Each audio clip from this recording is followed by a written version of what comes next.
With ceasefire talks stalled with the war with Iran, the U.S. today began a blockade of the Strait of Hormuz. The move blocking all tankers going to and from Iranian ports. And protests against the war ended in 90 people taken into custody today in Manhattan. People sat in the street blocking a portion of 3rd Avenue. The war also heightening tensions between the White House and the Vatican. The pontiff responding today to criticism by the president. And this AI image here of the president sharing on social media depicting himself as Jesus has now been taken down. Alan Devlin joins us now here in studio with more. Alan. Yeah, KJ, the president, to start, says that picture of him is of him as a doctor who makes people better. He also adds the pontiff should stay out of politics. And while Pope Leo has responded, emphasizing he's only speaking the word of God, neither side is backing down while the war in the Middle East rages on. You're messing with the Pope.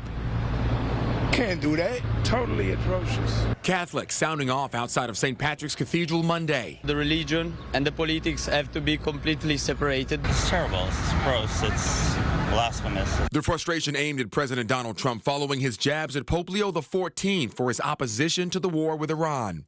Pope Leo is weak on crime and terrible for foreign policy, the president posted online late Sunday night. I don't want a pope who thinks it's okay for Iran to have a nuclear weapon. On Monday from the White House, President Trump refused to apologize and doubled down on his attacks. Because Pope Leo said things that are wrong.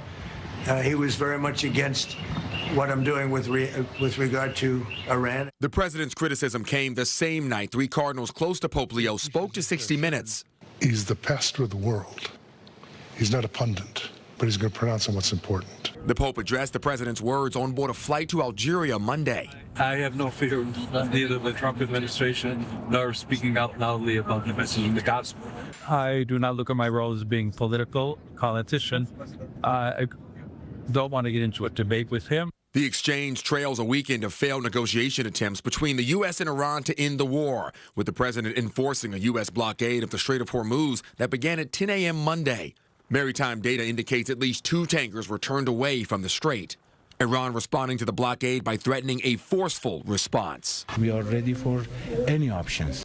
President Trump countering, saying any ships that come close to the blockade will be eliminated. We can't let a country blackmail or extort the world, because that's what they're doing. They're really blackmailing the world. We're not going to let that happen. And right now, it is a race to the finish line. CBS News has learned that Pakistan is pushing to get the U.S. and Iran to resume negotiations in an effort to get a peace accord before the current ceasefire runs out next week. Christine, that clock is ticking. Yeah, and both sides very far apart on that issue. Alan, thank you.